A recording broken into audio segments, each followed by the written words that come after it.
Okay, I think we can go ahead and get started. So for today's session, we're going to focus on the technical difficulties of running a network study. One of my main goals for having this discussion is to really get a chance of better understanding the barriers that some of our developers face at different sites. I think that we have all had the experience of running network study and understanding that network studies are difficult.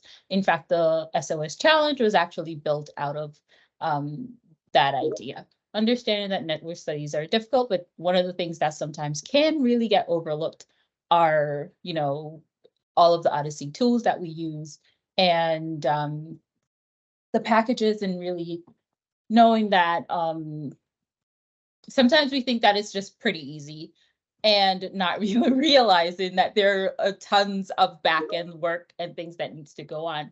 So really trying to take that concept of really bringing to the forefront the technical difficulties that are experienced by different persons at different sites.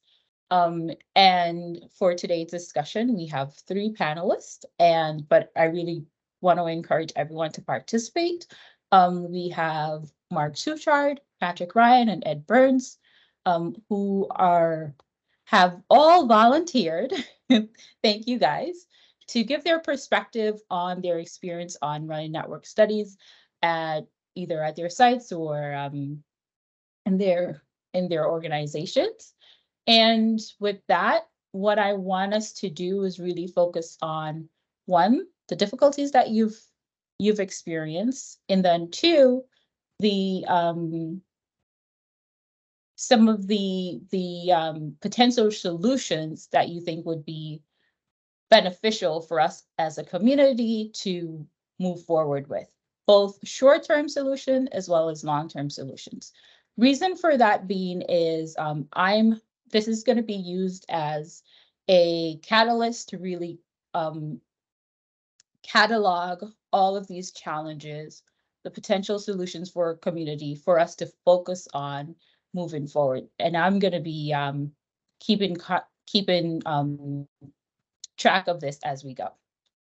So with that, I'm going to start off with Ed. Maybe you could just tell us a little bit more about your experience working with Darwin EU and the challenges that you faced there, and then we'll just move on to Patrick and Mark. Sure.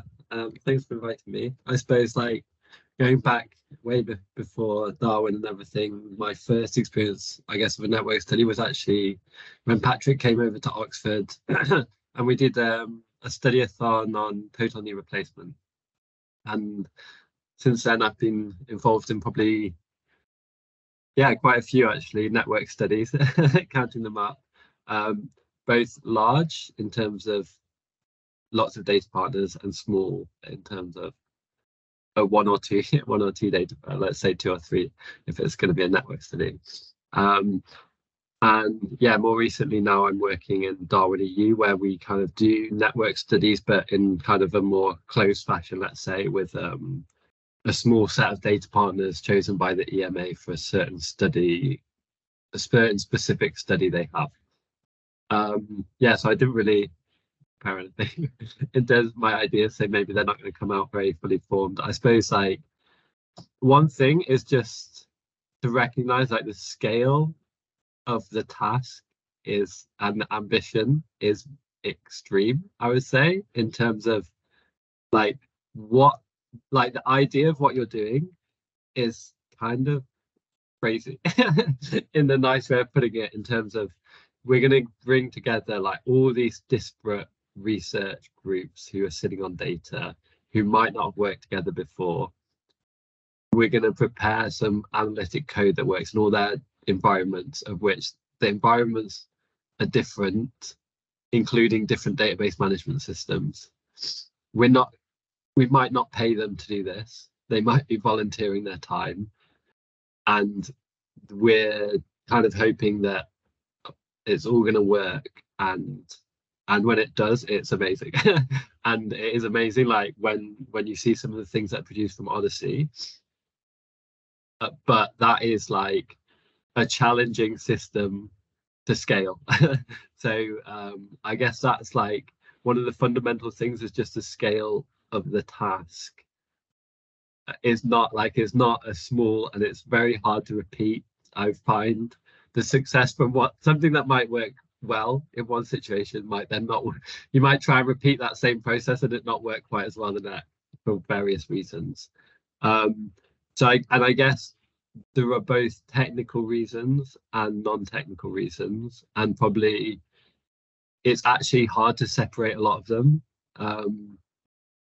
So say one technical reason might be just like, the code's been developed somewhere, like in one site, and then it's distributed to others. But that's also part of the funding model, is that we can't really expect data partners to be running code lots and lots of times and spending lots and lots of time with us, which they actually often do, helping us fix issues when things can go wrong. So I think that that's maybe like one challenge. I don't know really. Beyond that, I don't know if I'm being a bit pessimistic or a bit difficult, but I think it's just a very difficult problem to solve, and currently it's done kind of ad hoc. So the process we do, even in Darwin, say at the moment, it's a lot of learning by doing, and there's lots of lessons you personally learn when you do a network study that are hard to get across to other people before they suffer some of that pain, which is I mean, they do learn after a while, but I think sometimes what's sold to people is maybe a little bit too makes it sound a bit too easy, I might say, because it's not easy to get it over the line. And I think also there's just a question of how it's. So I think the SOS challenge is interesting because it's spread out over quite a long period of time, and I'm interested to see that how that plays out compared to kind of the study-a-thon idea, where it's like a very short amount of time of concise, like focused effort, because I think both have their pros and cons. But yeah, like I really have not come with any solutions, I'm afraid. I think like the solution in Darwin is kind of imposed on us in some ways, but it's limiting the scope, right? In Darwin, we have a subset of data partners that we've onboarded ourselves. We've said, okay, you're going to be paid to join Darwin, so you're going to receive some money to join, and in part of joining, you're going to run some queries. We're going to make sure your system's ready to go. Once they're onboarded, in a single study, we might have 5, 6, 7 data partners. And then these people are being paid to run the code. There's a funding model behind it, and there's a time pressure to get it delivered to the EMA who have set the deadlines. So those things, like, I don't know how out of all of those things, if any are replicable to are transferable to the Odyssey situation, but it does mean our job in Darwin is that much easier, and even then it's not easy. So yeah, maybe that's that's like my perspective off the top of my head. Thank you for that. Definitely having that funding model helps. Mark, I'm very curious to hear your perspective, because I know you have, we all have heard about Legend and the successes of that. And sometimes there may or may not be a funding mechanism that helps us to really account for data partners and the time that they spent. So can you just tell us a little bit more about your experience and how you've been able to do that with Legend? So Jody-Ann, it sounds like you want me to talk about the successes instead of the question that was posed to Ed, which were, what are some of the limitations? I was preparing. Maybe it's good just to underline just to kind of clarify. So I definitely want you to talk about the challenges, But I Yeah. also want you to talk about because Ed brought up a very good point, right? So I definitely want you to address the successes, and Yeah. then we can go back into the challenges.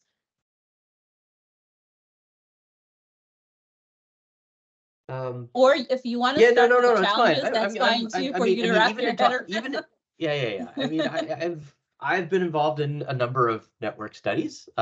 Legend is certainly not the end all and be all there.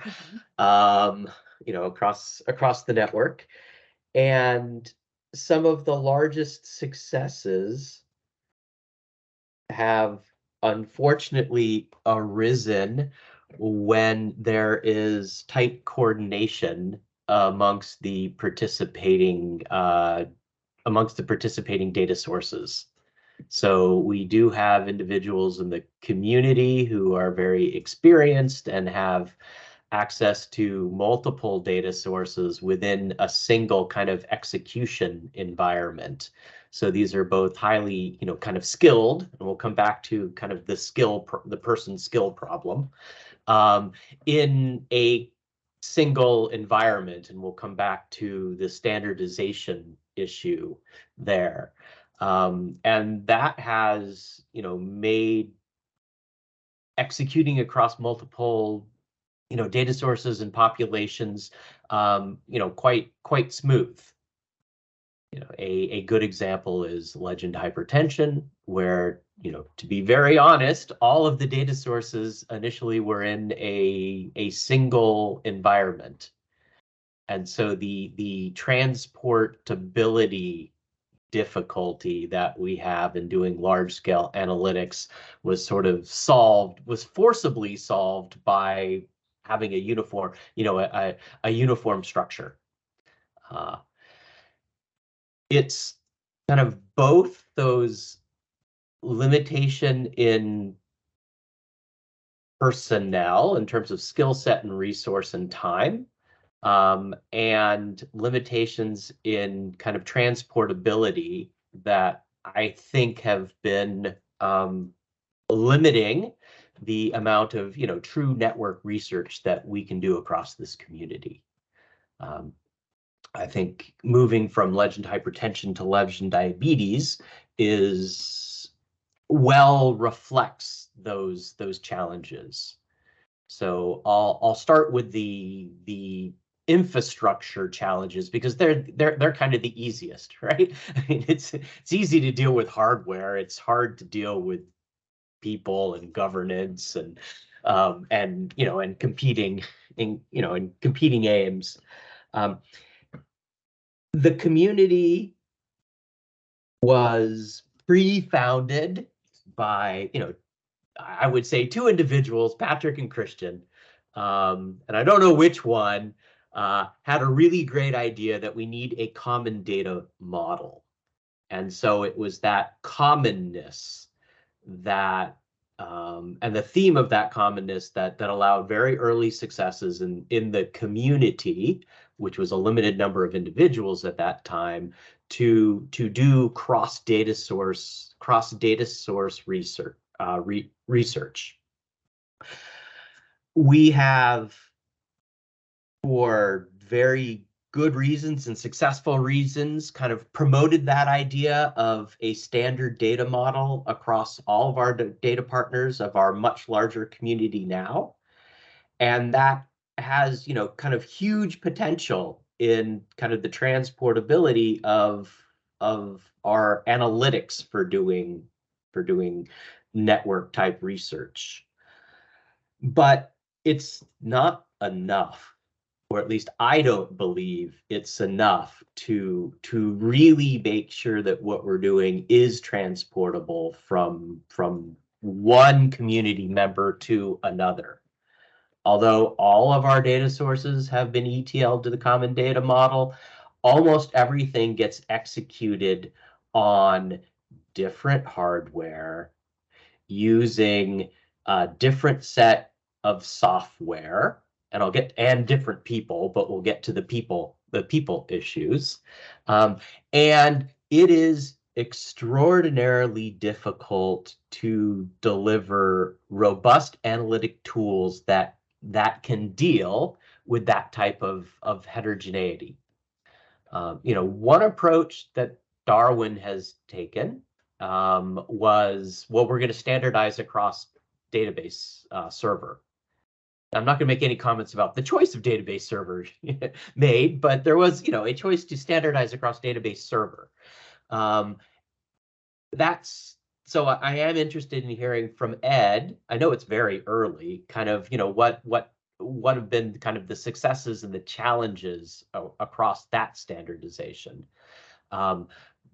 But we also need to think about how we're going to standardize across, maybe not database server, maybe database server. I mean, we have, there's the data custodians live in, live under different requirements by their organization or the population of health records that they're representing. So we got to figure out, what exactly can we enforce to ensure transportability and what we can't. Database server is one, but I think the software is another. We say, here's a tool stack. You can easily install this tool stack. And if it were really a hardened tool stack, it would have that cross-hardware transportability, and it would just work seamlessly. But our current tool stack does not. I can give, and in Legend Diabetes, we have on the order of like 10 different data partners, the same set of instructions, and they all end up with slightly different systems. If we had mechanisms to more tightly control those systems, or the ability to do a better job in hardening the cross-platform compatibility, then we could cut down on a lot of these issues. Almost all of the issues in executing the analytic code for Legend Diabetes had to do with systems differences. So that's people and hardware. It wasn't raising, new edge cases that the kind of developers of the package hadn't really thought about and needed to put in. It was just people had different software and interpreted the instructions differently. I'm not.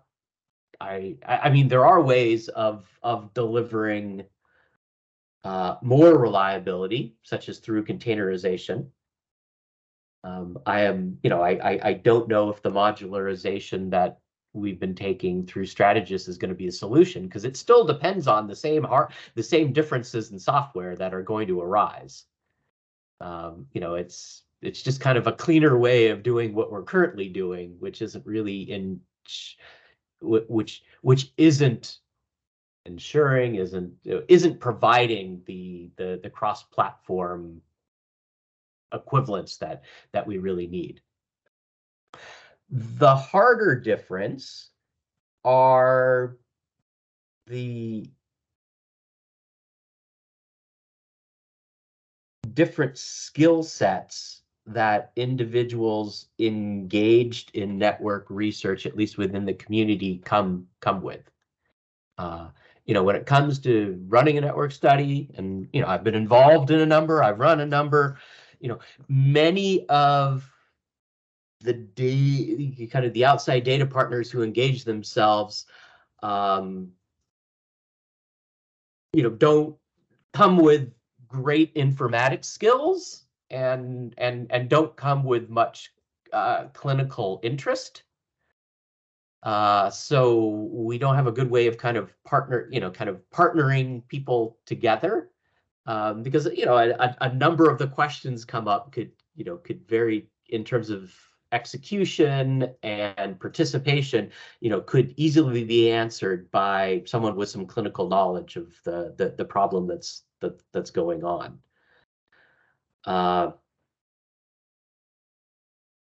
Likewise, if we move past execution, a study is more than just developing the artifacts, right? It's then crafting what we've learned into a story that makes us make better healthcare decisions. And most network studies that I've been engaged in is we don't have a good way of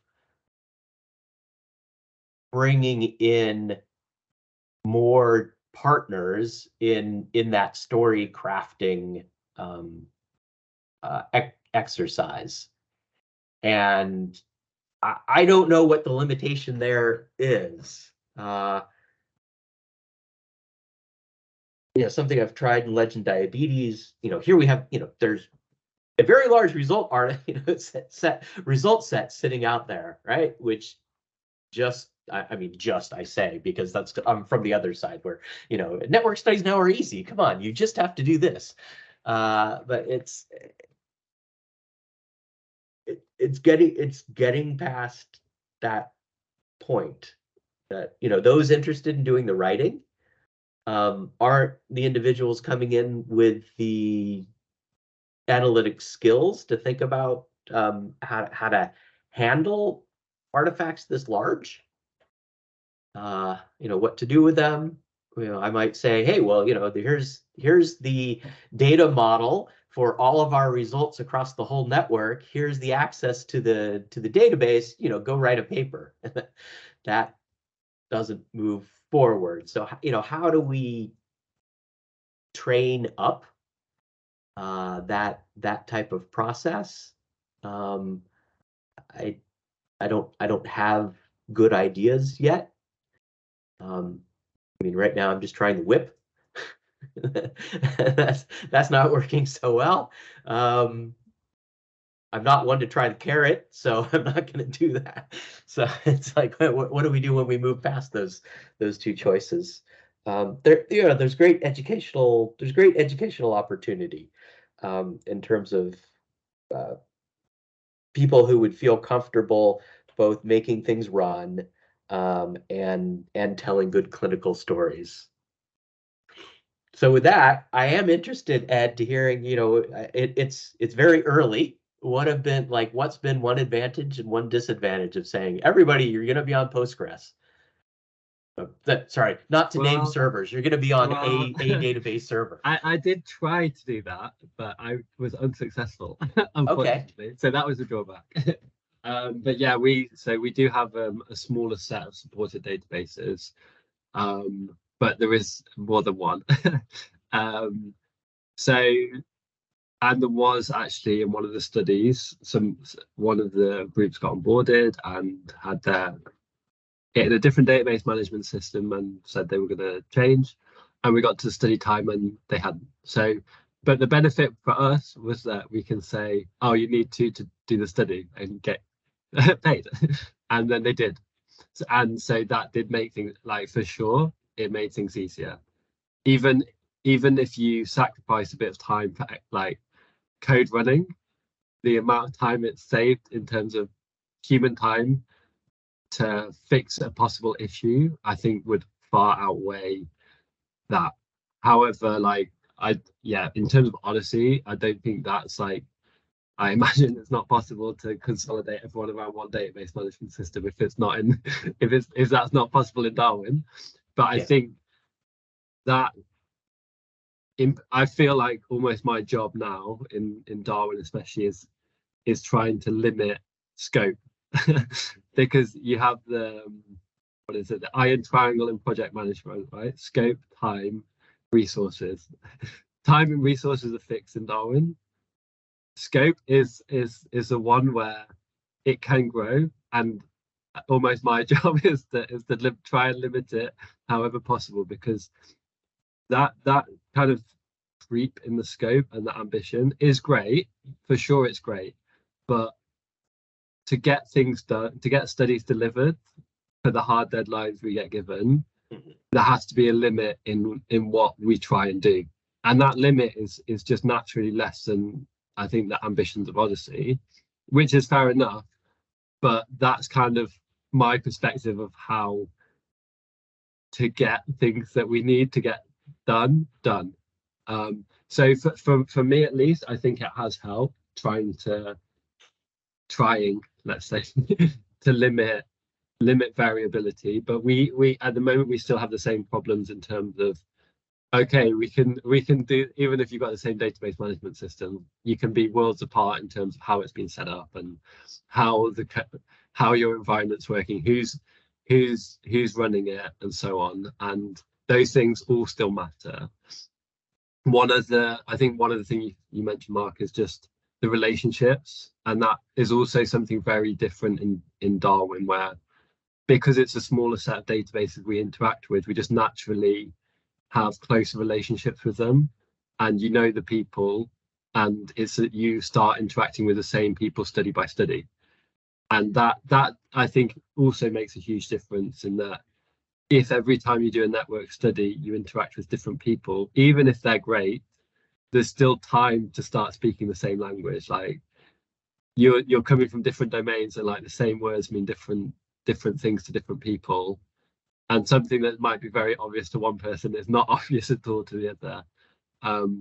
So that communication part is I think a big advantage of the situation I'm in. Is just we have this relatively small set compared to OHDSI of databases that have been onboarded, and that reduces the number of interactions we have with different people. And then Patrick, I would definitely love to get your thoughts on the issue of, as they all say, uptake, right? Different systems, different requirements, different accesses. In your experience, what have been your experience dealing with that? And the latter part of that, how have you tried to mitigate some of those issues?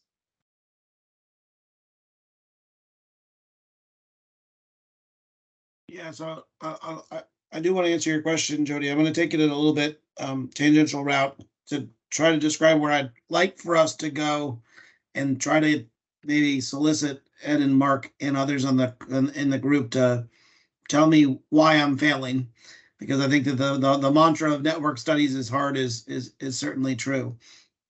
I'm going to share my screen just to put up one slide, which many of you have seen before, but I'm just going to put it up as a frame of reference.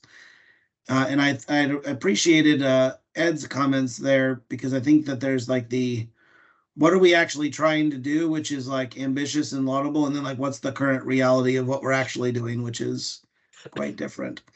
Make sure I can see you guys too. Let me know if you can see my screen. Yep. Okay. Yep. So just as very quick orientation, this is a slide I've now shown, I think now for a better part of 2 years, that tries to outline how I could imagine our community engineering a system to generate reliable evidence. It starts with the idea that there is some distributed data network that's all been standardized to the OMOP common data model. Very explicitly, as Mark highlighted, this is just standardizing the data model. It's not standardizing the data environment, the relational database, the operating system, any of those kind of things. And there's open issues there. The thought is, and I appreciated Ed's description of like every network study has been its kind of its own unique animal, and that there hasn't, when you learn one thing from one, you haven't necessarily been able to transfer it to the next one, which I agree with entirely. At least theoretically, there should be some commonality to a network study, though. And the framing that I've been trying to advocate for is the idea that all network studies should start with a defined set of standardized inputs, which concretely define the problem that is supposed to be solved. And I'm going to throw out the word protocol as a word that we sometimes loosely use to describe a specification. Though I'm gonna kind of circle back to the challenges with that and where we're trying to go. And I promise, Jody, I am going to answer your question just in a roundabout way here. We've outlined this idea of doing data quality evaluation. So the idea is to determine which databases are fit for use. The reason for this idea is because while we often discuss the fact that there are now over 400 databases converted to the OMOP Common Data Model. We don't expect that all of those databases should participate in every network study. Even if there was infinite resources, that wouldn't necessarily be appropriate, because not all data sources have the necessary elements to even be a reliable source of information for a given study. So to Jody, your question about like obstacles and challenges, I think one of the things that we're trying to do by performing some sort of data diagnostics activity is to try to reduce the barriers to entry for data partners by having the ability that with one activity done, in this case, running database profile, we could evaluate whether or not a source is fit for use for any range of studies. And the value proposition there would be reduce the number of times that we spend a lot of that resource and effort and energy on figuring out if the studies can work, only to learn after we spend all that energy that it doesn't work. And I know that both Ed and Mark, you guys have had the experience of like working hard on a site to then have the results come back with, you know, no patience. I'm thinking, Ed, like one of the study-a-thons we had, where we had a site that continuously had like less than 10 people in the population that we were trying to study. And is unfortunate, because we invested heavily in working with them to participate. They invested huge efforts amount of time, but like basically their data wasn't going to be, and that's feels like the kind of thing one should know before you do a network study. And so I think that one path to lowering the barriers to entry is figure out which data sources have the potential to be useful. And we're trying to make progress on that, though this is challenging because it presupposes that sites want to be part of an effort to determine whether or not they can participate or engage. And a real challenge that we have as a broader OHDSI community is we haven't yet solidified on the idea that this is a collective ambition that we hold. Instead, what we see is that individual small subnetworks like Darwin, like Eden, try to do this in some way themselves, but we haven't done this across OHDSI. The next stage of this linear path I'm trying to draw, which is not a reality yet, is focused on phenotype development and evaluation. And here we're trying to lower the barrier to entry in two forms, primarily, I think.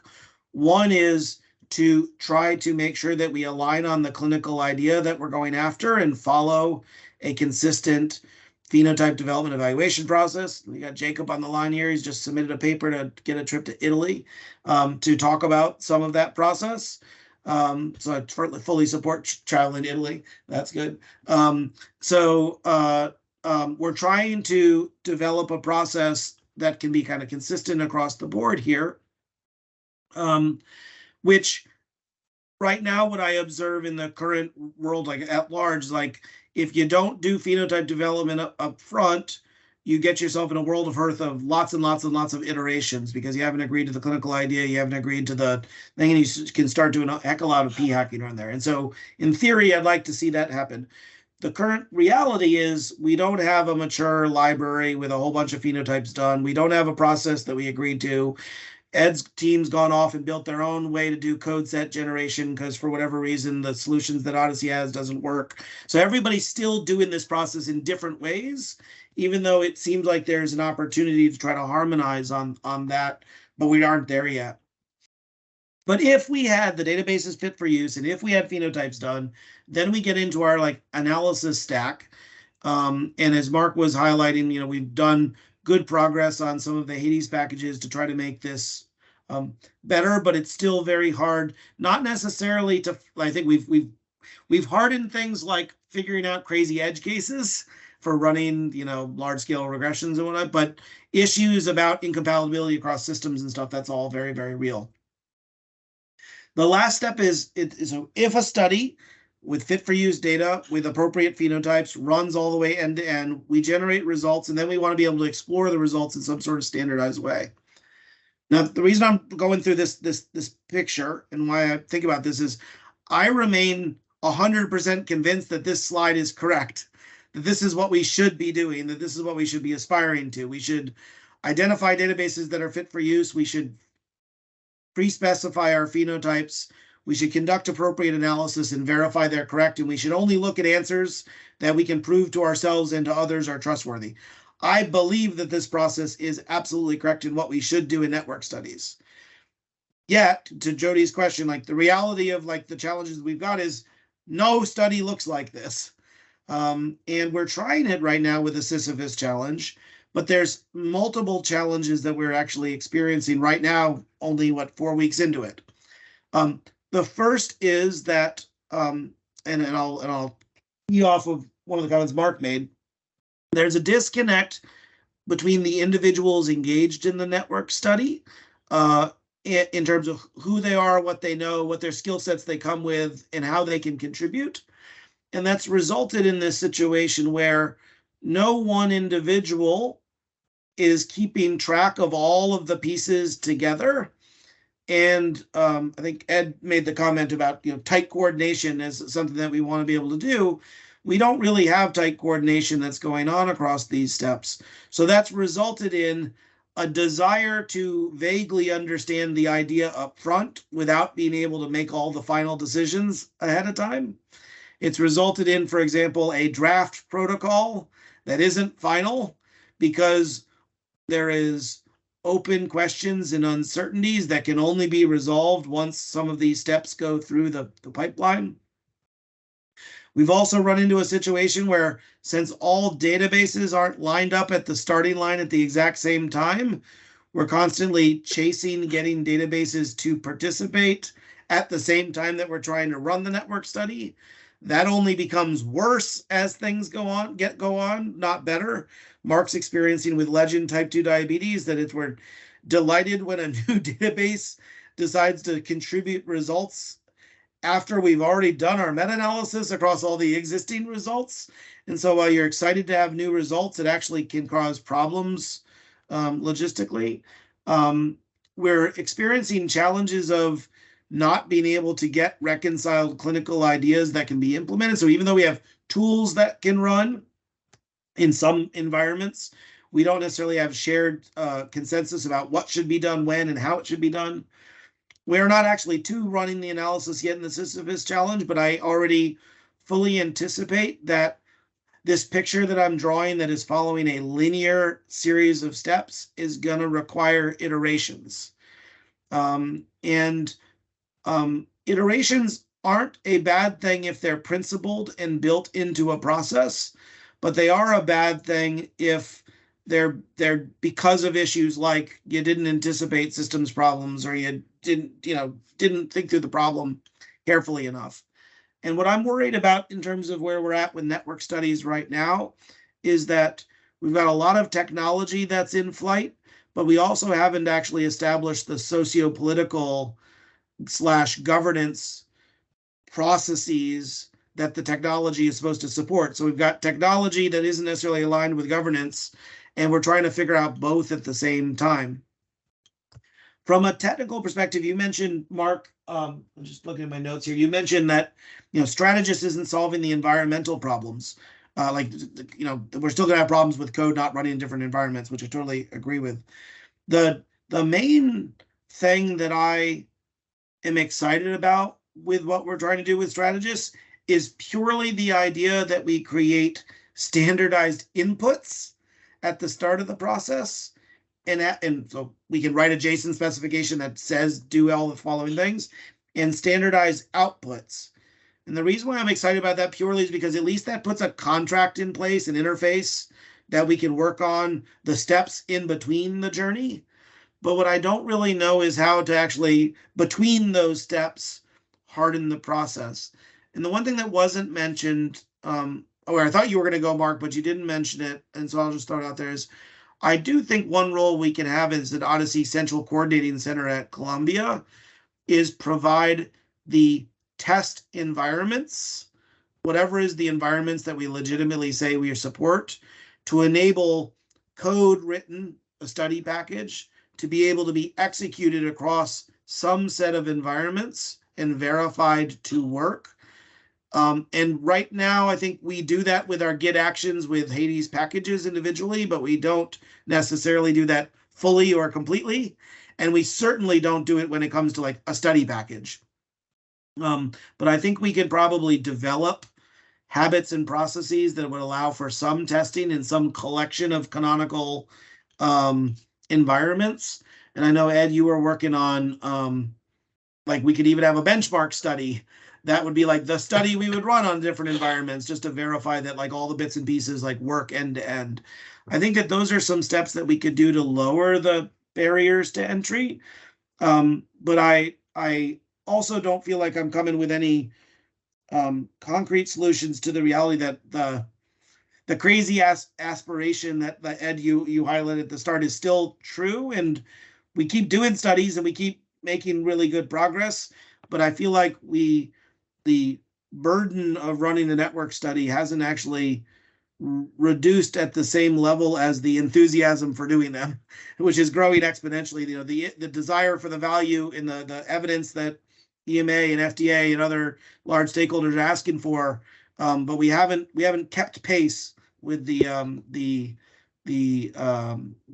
technical barriers that exist for all the stakeholders.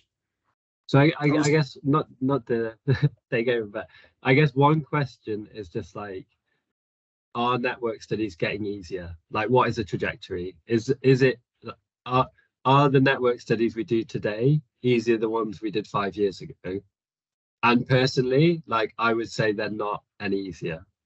And I don't know if that's a software, if it relates to software, it relates to people, but I think maybe just like what the perspective is on the current day, on the current trajectory, is worth reflecting on. And maybe that's just I feel maybe now I'm doing Darwin, so I'm doing less Odyssey network studies. And obviously we've seen Erica's paper just get published and things like that. So it's not that people aren't doing network studies. It's just in my impression, at least, I wouldn't say a network study today in 2023 is easier than a network study in 2018. But like, obviously there's lots of things in motion with strategists and things like that. But I don't know if you disagree with that statement or not, just to be a bit.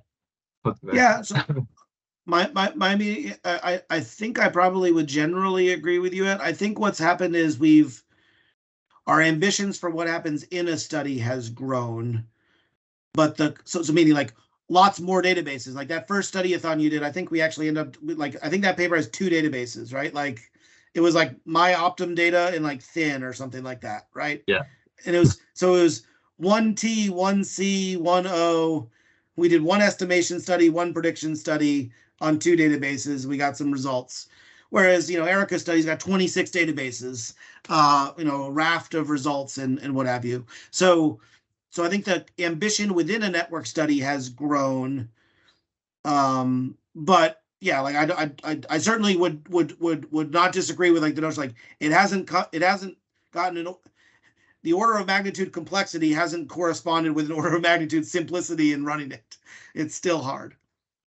I mean, I agree that if we don't define what the scope, and just holistically, I agree with both Ed and Patrick that, you know, network studies are just as hard as they were 5 years ago. I think part of the reason why they're just as hard is the flow chart that Patrick listed, I believe, is missing the really difficult step. And it's kind of the bottleneck that we currently have in network studies. So the title started off as Execution and Dissemination.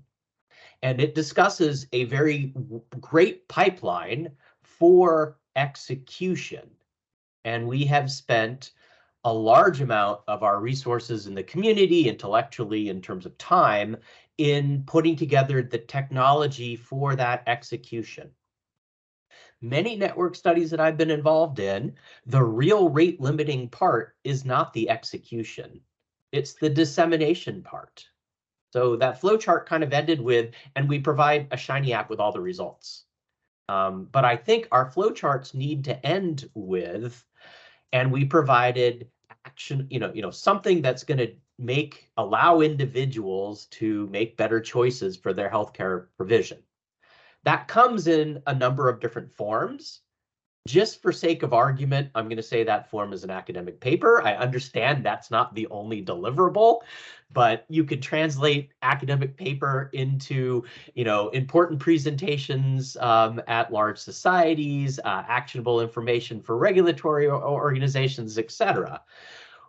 The real rate limiting bit in my mind is moving from after execution, where we have network artifacts that are very difficult to understand and use, and translating that in the dissemination process into actionable information. I'm going to say only tool I remember, but I'm sure there's others, is, I hacked together a manuscript writer for legend hypertension. The only people who have ever used that are Martine and myself.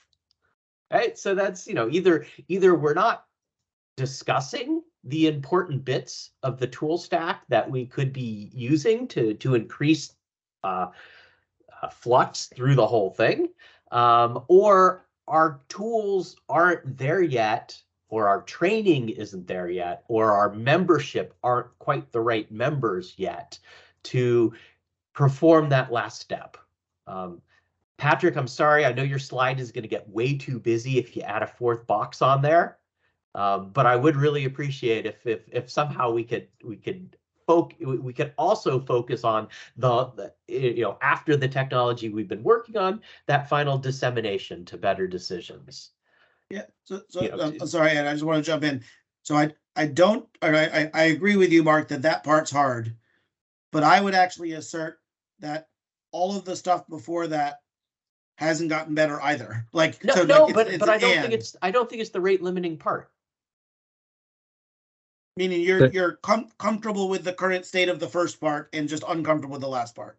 Well, I'm not comfortable, but if our goal is to increase flux through the whole system, then I believe, perhaps incorrectly, that the choke point is actually right now the dissemination point, the dissemination step. So if we were to focus on the choke point to increase total flux, for the time being, opening that up would increase permanent flux to the point where, okay, well, now the choke point becomes somewhere else in those steps. Sure. And then then we need to focus on where that new step is. So if I can jump in, I think I would say that the two problems are actually very related. I think the OHDSI tool stack, the OHDSI way, whatever the OHDSI way of doing things is very, very far away from the way other academic researchers operate. And it's not just far away in terms of large scale propensity score matching, it's very far away in almost every respect, in terms of if somebody's done a master's in epidemiology, a PhD in epidemiology in a field quite closely related to what we're doing now, they would be very hard pressed to come to OHDSI, be given a result set, and know what to do with it. Yeah. Because the way things are done, which I'm not saying is bad or good, but the way things are done is so far removed from the way the experienced people come in and interact with OHDSI.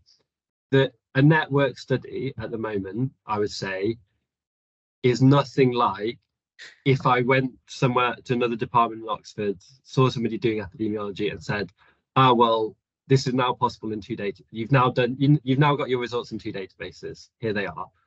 That wouldn't look anything like the results objects, the results sets, the software stack that's being used in OHDSI.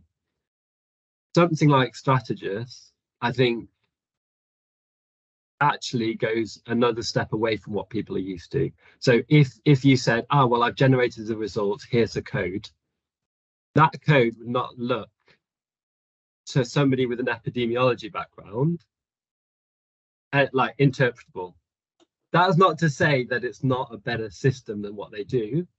It's just that disconnect between the software that's being created and the way that things are done, and the language used is very different to the way other people do things. And that's like a fundamental problem. Maybe it's a problem of just the problem of the people, like how people are learning in other places and things like that, which can be a perspective. But I think meeting people where they are is also something that needs to be considered. Because if we at Oxford hire somebody, or anywhere you hire somebody from a different group that's not been involved in OHDSI but has been involved a lot in epidemiology, that experience actually counts for very little. And maybe the responses are good because they were probably doing it wrong before. But I think that there is that gap. And the fact that even if yourself, Mark, and Martine and whoever are able to use the tool stack and generate the results, those are the people on their own at the current moment in time are not able to do that themselves. I would be very surprised if in an institution where they've mapped data and they've just got 1 or 2 epidemiologists who are 50% working on non-OHDSI projects, 50% working on OHDSI projects, are going to be able to get up to speed and running with the OHDSI software stack and run a network study and be like, oh, well, I'm just going to quickly turn this into OHDSI style code and it'll run somewhere else without a problem. I didn't say I didn't think it was like blame or anything. I just think there is a gap, and I don't know quite how to bridge it, but that at least would be my current impression. Yeah, no, I mean that gap is very, very real. And I believe it should be our responsibility to try to bridge it. I mean, it's one thing to say, you know, we have this nice OHDSI religion and it is the true religion, and so we're just going to support it. That's not going to serve us well in the future. I mean, we all accept that the way is a little different. And it becomes our responsibility to provide the necessary inroads for individuals who are interested in participating and can help move us through the real chokeholds and providing actionable healthcare information. The training is hard. It's something we need to be doing. I guess. Sorry. There is a large amount of training going on in the community. From my naive perspective, it's not training. It's not focused towards training the individuals that are going to help me relax that dissemination chokehold on network type of research. You know, it's from my perhaps naive perspective. You know, it's focused on the informaticist. It's spoken on. It's given towards the data custodian. You know, it's not for the epidemiologist. It's not for the clinician. It's not for the individual that's gonna write the, in quotes, because we know you can do more than write just academic papers. You know, that changes healthcare choices.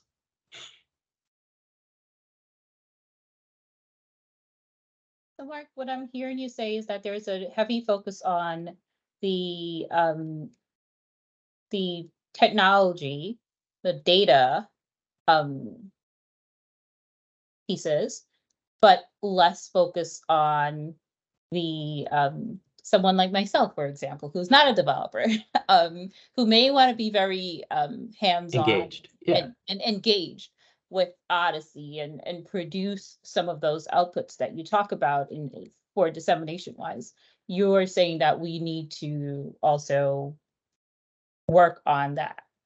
Yeah, and you know, and that comes in a number of different ways. You know, bridging the gap for the statistician, for example. It's not obvious that we ever generate an analytic data set with like an X and a Y. And, you know, a statistician comes to work with me and they're just like, can't you just hand me, you know, a flat file with X and Y? Like, okay, well, let's ignore the data governance problems for the moment. But there's no discussion in any of our educational material that actually these things exist. You know, and here they are, and here's the structure, and here's how you could pull from it if you were interested in doing whatever X transpose, a transform of X you want for your research. That's kind of an example of Ed's statement of, there's this big gap, and we don't even try to talk in the, in other common languages. And I think that's like one question I would have as well is, so Odyssey is obviously building on the OMOP common data model, and it has a perspective on the way things should be done, as Patrick just showed, right? Which is, I mean, it's very hard to disagree with anything you just said, Patrick, but it's like, this is a perspective of what a research study should look like. However, in real, like, you go to any academic, and very few academics, probably maybe myself included, so open to being sold that there's this one way of doing things, and this is like the way a study should always be done. And I think like different fields are obviously will come in with different perspectives, and at the moment I would say there's like implicit, like I wouldn't say, and I think that's part of the problem, there's an implicit perspective of this is what epidemiology should look like in the world, not just in OMOP or Odyssey or related to that. It's just there's an implicit belief about this is what research should look like. I think actually we could be more explicit about that, and if that is the role of Odyssey to say no, we have very, very strong opinions of like this is the way things should be done, that can be made explicit to people, because I think part of the problems people have is that when they come and want to do things a bit differently, and maybe those are worse ways of doing things, but then it's made explicit that there's a way of doing things, and there's an Odyssey style of research. So I like, again, I don't know the answer, but at the moment, if somebody asked me, like, where does Odyssey stop? Is it maintaining an OMOP common data model? Well, it certainly does a lot more than that. Is it providing R packages that work with that? Well, it does more than that, because it also has a research perspective of what it is to do research with observational data. And that research is kind of hard-coded into the software in a way that's like, this is by design, this is the way we think research should be done. But I think that is actually, it's a separate thing to having a common data model, right? It's a research element, and then when we have network studies, we're telling people, oh, come to Odyssey, write a protocol and we'll do your network study. But then actually they can't write just any old protocol, and even a protocol that might get them a paper in a high impact journal, because the way things are set up is to provide a certain structure to that, the way they're going to do things. So I think, like, in a way, it could be even more explicit. It's like Odyssey is having oversight over the research, or we're providing tools to do a very specific type of research. And if you want to do other types of research, our tools don't support it. But I think probably that's not made very explicit at the moment. So then you do have a bit of tension in network studies, and when people want to do research with OMOP, in that somebody might map their data and then want to do something slightly different to the image you just shown. But is that still an Odyssey study? In a way, Odyssey doesn't put a badge on every study and say, we approve your protocol. Oh, well, I don't know if that's even true, because if it's on the Odyssey studies repo, is that like an implicit support of the way they've done the protocol? I don't know. But that, I think, is a bit of an open question about the role of Odyssey in steering the research, and whether, I don't know if that's good or bad, but I think it could be made more explicit. And that would also feed down towards the network studies being clearer in terms of this is the supported type of network study. It's not just, because the other perspective is that what Odyssey is doing is providing me, some researcher at a university, a way to write some code that will run up somewhere else. But that's actually a very different promise or a very different value proposition to saying we have an OMOP common data model and we have tools and we have a research agenda that all fit together one after the other and they're coupled together. Yeah, no, I think that's very insightful, Ed. And I find myself constantly juggling the technical aspect of this with the social aspect of it. And I think part of what you're getting at it, there's a philosophy of what's being done, and then there's an implementation of what's being done. And so, like, the truth of the matter within our community is that most people who have a common data model are interested in just using their own data locally for their own purposes, and don't necessarily strongly subscribe to the belief that their work will be much better done as a network study. Like, you know, I believe strongly in the idea that we need to do network studies because my confidence in the reliability of the evidence is greatly strengthened by consistency and all sorts of other things. But that's not even that basic premise isn't universally held. Or even if one would tacitly agree to it, they might say the benefits of that extra incremental work don't exceed the harms associated with it as it relates to an incremental resource and whatever that goes into it.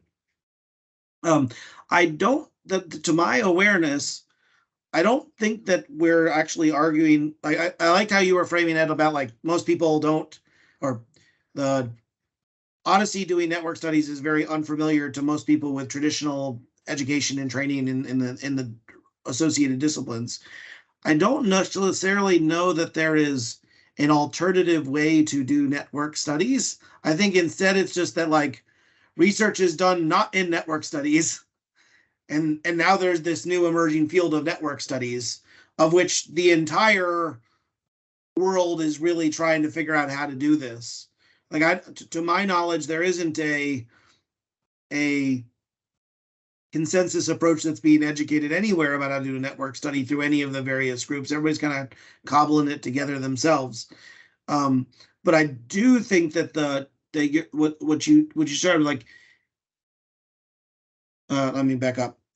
Mark's framing of the analytic data set, the y variable and x vector analytic square data frame. We have had members of the community come say, where's the tool that does that? The tool that spits out the analytic data set. And we have explicitly said, that's not what we're trying to do as a community. We're trying to actually support the reliable evidence generation from data through evidence. We're not trying to provide a conduit to just take your data and spit it out into an analytic file. But that isn't to say others in the community can't go do that. Lots of people in the community are absolutely building tools to do that. So I think you're framing, Ed, as we are developing an opinionated set of tools that support a specific use case based on a specific philosophy is correct. Whether or not we want as a community to be trying to be more than that and to build general purpose tools that do things in other ways, I think is an open question. But I think it's fair and appropriate to try to be explicit about that we're trying to establish scientific best practices first that we think are valuable to be something to recommend as reliable evidence generation. And then we are just codifying them into procedures that we then want to be able to make available to our community so that they can take advantage of them. As opposed to, we're just a data standard, and once you get there, you can, like, write whatever code you want on your local data set and do however you want. I don't feel like we need to prevent the fact that somebody can write their own custom code on their CDM and want to share that with somebody else and call that a network study. I think that's totally fine. But there's a difference between trying to support that open-ended use case versus trying to prioritize the focus on, like, as you were describing, kind of like the opinionated approach to studies that we're currently advocating. So I think that's a very interesting area of, if somebody, say they had worked at CityApp and had moved back to Oxford and had done a study with CityApp and Oxford, and there was custom code done to do it. Now, it's used at OMOP Common Data Model, but it hasn't used a pack. Well, it might have used some of the packages in Hades, but maybe off-label usage and things like this. But to do something outside the current perspective of what the OHDSI way, is that a network study? I don't know. Like it might not have been on OHDSI studies, but it certainly benefited a hell of a lot from having the OMOP CDM in between, and meaning somebody could do a do a study in more than one data partner and generate evidence that got published. So I think that's one area of like where there's a bit of lack of clarity, right? In that, is that a network study, or is a network study OHDSI approved? In whatever that approval means, that approval might just be that you're given an OHDSI GitHub. But does a network study have to exclusively use tools from Hades, for example? Does it have to use a specific package for propensity score matching or propensity score adjustment? Like maybe that is true. That is what a network study is. But just if somebody used a different way of doing a study in multiple databases that use the OMOP CDM, publish their code, is that a network study? I mean, I would assert a network study is any analysis that's run on 2 or more databases. Like that would be my default definition. So it wouldn't be any requirement of OHDSI tools or what have you, like your custom code. Now, if you did your analysis with CityApp and CPRD yourself, and you didn't invite anybody else to participate, you didn't intend for the code to be run, you just like ran your own local code on CityApp, your own local code to CPRD, I think it'd be fair for you to say you've just executed a network study. We probably wouldn't refer to it as like a community study because there was no effort to engage the community in any sort of legitimate effort. Yeah, so maybe that's like a good delineation of terms of there are the network studies that are a community-wide effort, but there's also, because I have the impression, like you say, lots of people have mapped to OMOP and are doing things locally. They've come up with certain ways of, they're running code locally to get answers to their questions.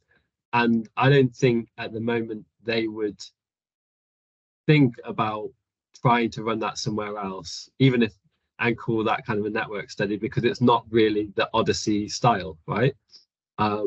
I didn't know if they should. Yeah, I don't know. We've got a bunch of those, honestly. Yeah. Like a bunch of people have done that. Basically, I wrote my little script on my CDM, and now I've posted it on GitHub.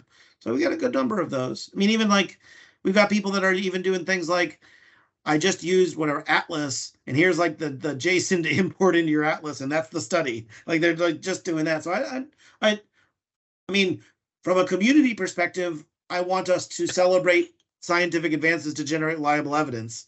You know, Craig does a really good job. Like anytime anybody gets to that finish line with a paper, as you know, Mark is talking about that finish line, like we make a point to call it out and celebrate it. We're not calling out OHDSI network studies that used Hades only. Quite the contrary. We're trying to celebrate, you know, the collective accomplishment of generating evidence, however it's done. That said, there are things that we have opinions about, individuals have opinions about what constitutes better research versus less better research. And we want to have that scholarly debate. So, you know, very simple example, like I think it's really, really important we use negative controls in all of our estimation studies. I think we've proven time and time again that that's a tremendously valuable resource in diagnostic and calibration and all that kind of stuff. I don't know what we're shooting right now, Mark. I'd say probably like 25% of studies include negative controls right now in OHDSI. Now, clearly, like I'm going to insist on it in studies that I participate in because I think it's a best practice. That's not an OHDSI decision. That's just a Patrick Ryan decision. And indeed, we've celebrated lots of groups that have published papers and they didn't use negative controls. Do I consider that the most reliable evidence that is aspirationally achieved? No, as a personal opinion, because I now have a concern about systematic error. But, you know, we're all just trying to, you know, we're on this journey trying to push reliable evidence, and we're not going to get there. We're not going to get to the panacea like all at once. Yeah. No, so I think it's interesting because it goes back to the software, right? And I think in my slide how like software was reflecting the organization and the communication and everything like that. Yep. And if there's like those two kind of different perspectives of that, Odyssey has a very clear research opinion of how things should go in the study, actually fits perfectly with something like Strategist, right? Because Yep. it's very explicit that you're going to use Odyssey packages and they're going to go in a certain, well, maybe they can go in different orders and things, but you're going to be using Odyssey packages in the Strategist. Like, I know in theory you can add modules and things like that, but in reality, I think that's going to be quite the challenge in like for somebody that came in, because probably the people that would have that idea that they wanted to do it wouldn't be the people that would use that kind of framework anyway. But you have that software stack matches very well the perspective that there's a certain way of doing things and there's an Odyssey way. I would argue that other area of the idea that you can prepare things in your own way and come up with custom things is not being kind of encouraged or supported. But that's not to say it should be, but I think like if you look at the software stack as it is and how it's kind of presented, it matches very well, aligns very well with that there's a certain way of doing things, and that's how studies should be done in a network situation.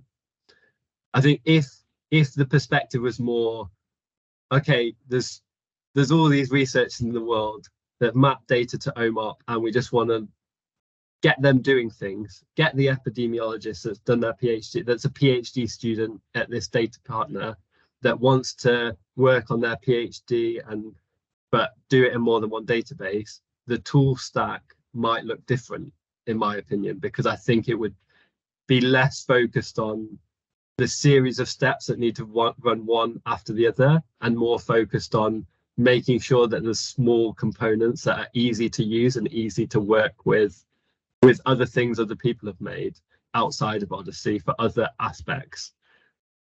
Like maybe that's not what Odyssey want to support, but I think like those two perspectives of there's a track that the study should go down and the software should match it, versus we're just getting people onto a common data model. We're trying to provide the foundation, and on top of that, people can kind of do whatever they can think of, which is kind of a scary thought, but we just provide the foundation that people can collaborate together however they can think of it.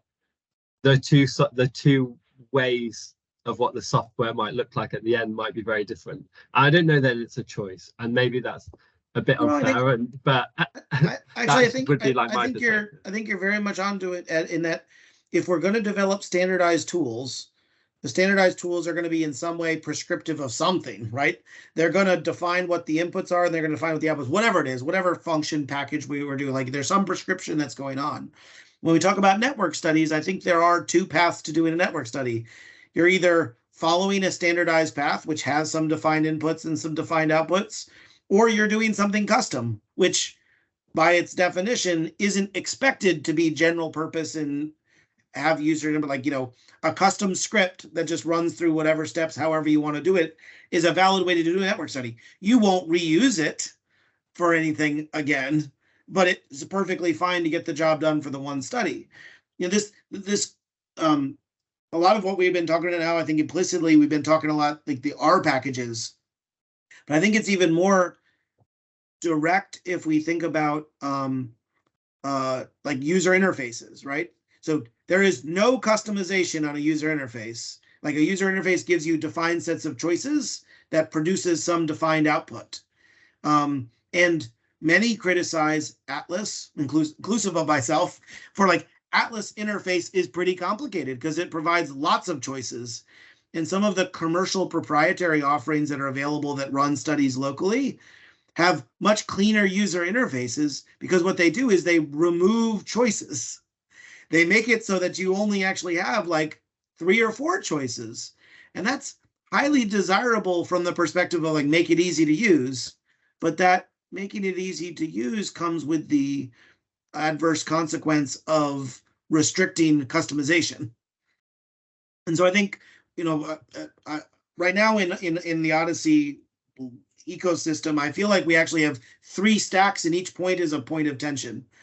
There's the user interface side, which is the most restrictive and the most standardized. People are upset with Atlas, let's say. Then there's the R packages, which is like there's more flexibility, but it still is prescriptive in terms of it's doing something. And then there's we're just a network of databases, so write your own script and do what you want.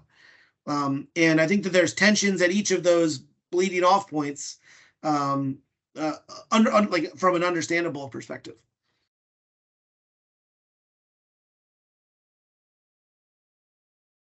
I feel like Mark hasn't. Sorry, I feel like I monopolized that. Well, a little bit, Jody and Mark. Yeah, I mean, I am going to move us away from the opinionated tool discussion.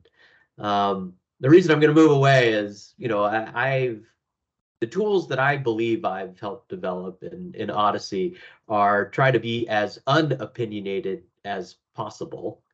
Now I've done some of that development with rather opinionated individuals who like opinionated tools.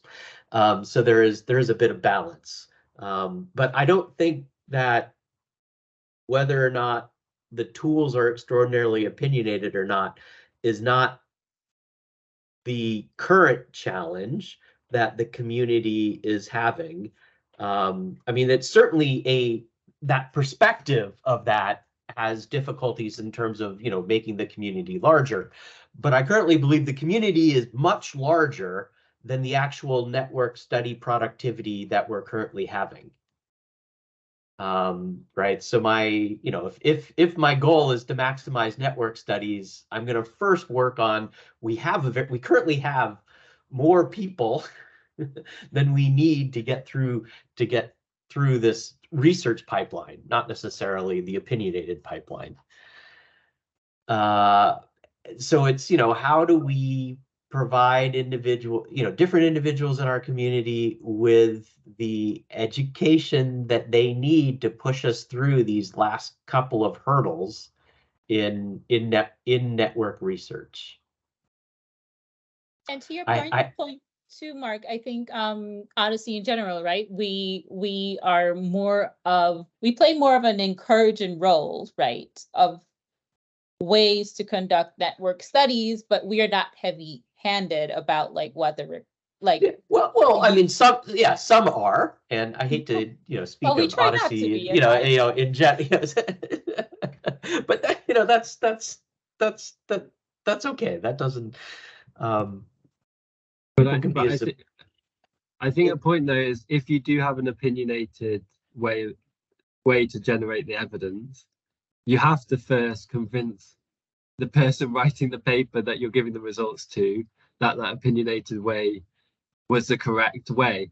So I think that is a difficulty. Even if you can generate all the evidence and give that to a clinician and epidemiologist, if you've got a clear opinionated way of doing things, they have to understand and share that opinion. Otherwise, they're going to be really happy to be told they're going to be about to give lots of data, but then they'll start trying to write a paper. And I understand. I understand the point. And it's not, are the tools opinionated or not? Once you have a result set, that result set was based on a large number of choices. And so whatever those choices were, pushing through the next step, there has to be some agreement on that. From my perspective, I haven't seen that as a limitation.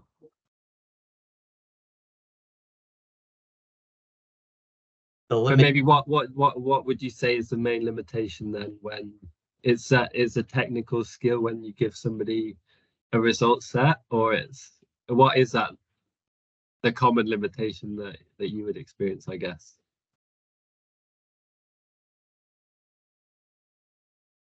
For me, I think it's a lack of understanding of what generated those results, because but that would be, okay. I mean, it could be my opinion. Yeah, I mean, it could be way of framing it. Yeah, I mean, it certainly could be a lack of understanding of what the black box is. And so we should do it. I mean, which is why I personally kind of disagree with the, you just give me, all you need to understand is there's this JSON and there's this machinery that kind of runs it, right? Because that in some sense is kind of adding to the black box. It's okay that there's a JSON and a machine that kind of runs it, but we're not doing a good job of talking about what is the analysis that's going on. But I actually haven't seen it's, not understanding what's generating it. It's actually not having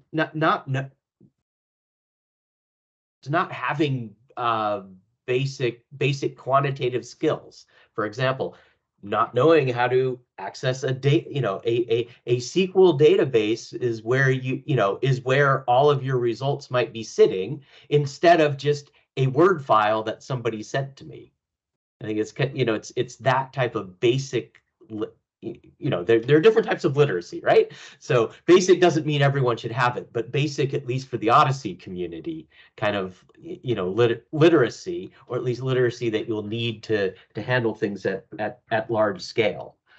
I work with a large number of epidemiologists and statisticians, and it would be easy enough to say, look, this was a, new user cohort method. Here's a couple papers to kind of read and in how it all worked, and all the results are sitting right here. Go write a paper. It's not an understanding on what the study was.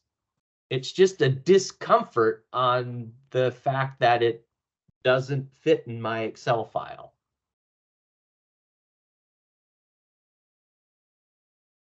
People say, well, what about demographics? Of course, you only pulled down 20 characteristics of the people. Can't you just show me a flat file that has all the characteristics?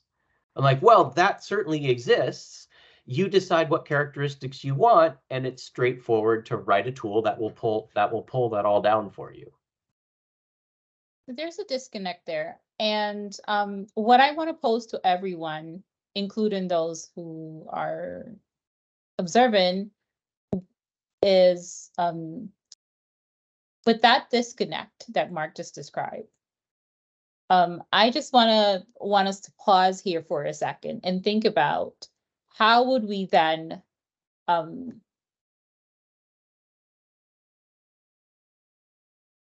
move towards minimizing that disconnect. I mean, we have education for informaticists. We don't have education for a clinician, like, how do you use SQL? How might you use SQL in a process of collecting results for writing clinical papers? I guess my perspective there would be, we need to move much more to where people are than force them to come to where we are, because I think there's this expectation that in here in Oxford you often have academic researchers visiting for months, or maybe they've got a year. Yeah, meeting them where they are in terms of their training, if it's possible. Maybe just what we do is, that's the gap that can't be bridged, but if that's possible, removes the need to teach people things that are OHDSI ways of doing things that are so alien to people that have done advanced degrees. Like the people I'm often interacting with have done advanced degree PhDs in epidemiology, and they don't know what I'm talking about. Right? They have it's like I've studied an entirely different subject to them. So that gap is, I think, especially pronounced when you have people that aren't full-time OHDSI style work people, because I think now my entire job is doing Darwin network studies, right? So the jargon and the lingo of doing a network study is not particularly alien. But when somebody is part-time, somebody's dipping in and out, maybe they're doing an OHDSI study and then they're doing a non-OHDSI, like a study with different type of data. Like, not all the data people use is going to be in the OMOP common data model. The the gap between what they do in other areas, even it might be medical data, to what they're being asked to do in OHDSI is just a big gap. So maybe it's training people to better understand what we're talking about, or maybe it's also just moving a bit in some of the ways we do things towards them.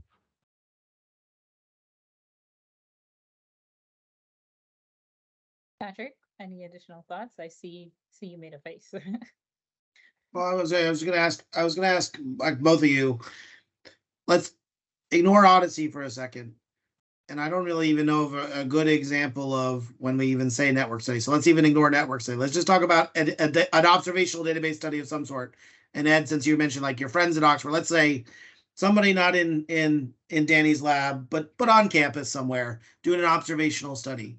So what are the roles and responsibilities of the individuals that are part of a team to do that study? Because I think just to preface it, what I think Mark's experience is the disconnect is like, given a result set, the answer to given a result set that contains the statistics, the journey from there to submitted paper is extremely hard, and it's unclear who should own the roles and responsibilities to get from result set to paper.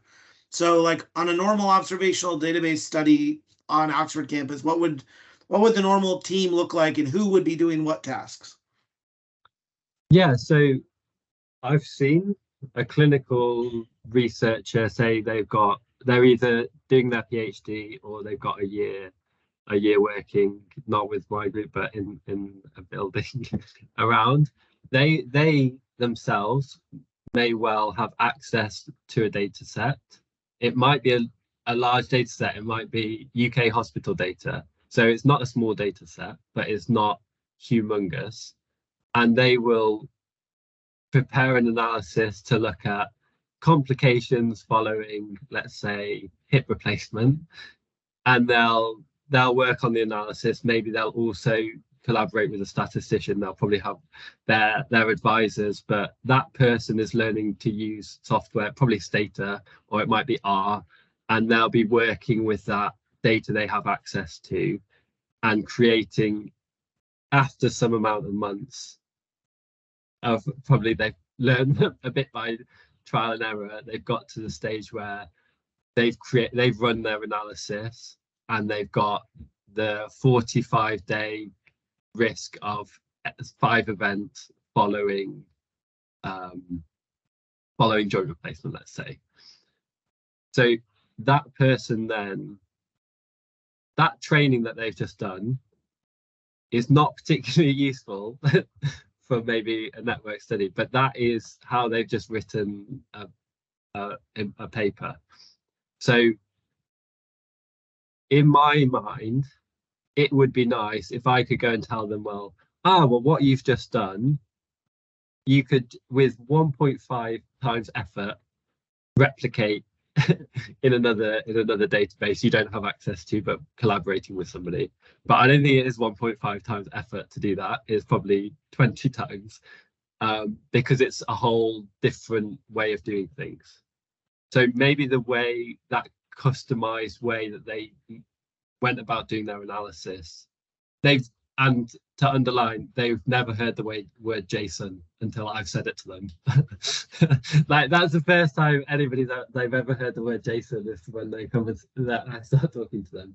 But that gap between what they just did locally to what they're then asked to do in a network setting, where they actually might be comfortable preparing, like writing some amount of code or putting things together and getting information at the end, what we're then asking them to do in a network study setting is often very different. It might be that, okay, just forget about doing analysis for now. I'm just going to give you a big result set. Now you've got a database with thousands of estimates and you need to do things with that.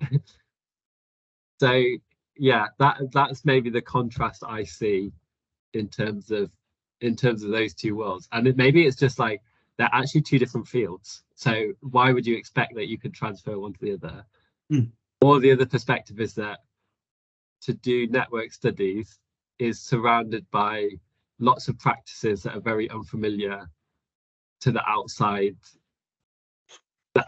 users that we're hoping to attract into doing network studies. So just to summarize, if I make sure that I got it fully, that one clinical researcher in your context at Oxford, they are doing the analysis themselves, and then they are taking the artifacts that they've produced themselves and they are authoring the paper. So there isn't really a team style approach to that work. No, they may might consult work, with members along the way, but effectively it's an individual sport that the clinical researcher is going through, and they're trying to go through the journey from the data to their paper alone. Yeah, with help on the way, but in the end, they've gone through the two steps that Mark was talking about, the execution and the dissemination. They've done both. they've at least, yeah. So some, of course, sometimes people work more with statisticians and things like that, but especially in like kind of traditional epidemiology, I would say that it's often individual sport in terms of generating that evidence.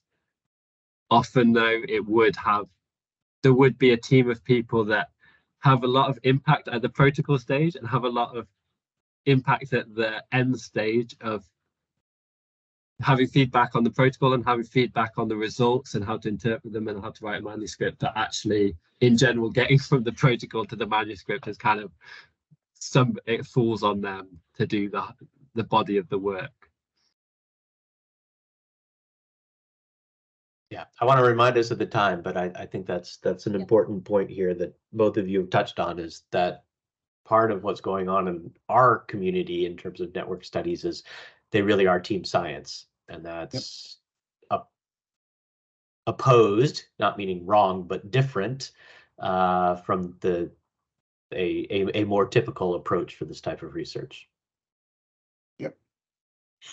So we're just at about 2:33. We're going to pause here in terms of the discussion, but I want to encourage everyone to reach out to me if there are any additional items that they would like to reflect on. I'm going to be beyond this discussion today. I'm going to be keeping track of some of the things that we talked about here, and also continuing to reach out to others within our community to get their feedback as well. Try to create a central repository of those feedback, and for us to continuously go back to address. Just to quickly summarize in terms of some of the barriers and potential solutions, I'm hearing a lot about reducing the barrier to entry, as Patrick talked about, by having predefined steps that folks can follow. And Mark highlighted that, one of those things that we also need to focus on is really reducing or rate limited steps of dissemination. And one way to do that is potentially through training. TBD on how we're going to do that. We'll probably have to brainstorm in that too. And also, to Ed's point of meeting people where they're at. Does that sounds like a good summary of what we've discussed so far? And I guess marching orders for myself and others. Great. Yep. I want to thank you all for joining us today. Thank you, Mark. Thank you, Ed. Thank you, Patrick, for your inputs and your thoughts here. As I said, continue to reach out to me. And also, before we go, in terms of reducing barrier, if anyone wants to, curious about like their database and running database diagnostics to see what studies their database might be compatible for, feel free to reach out to me as well, or to Claire, and I can let you know how to do that. Thank you. Thank you. Thanks, everybody. Thank you.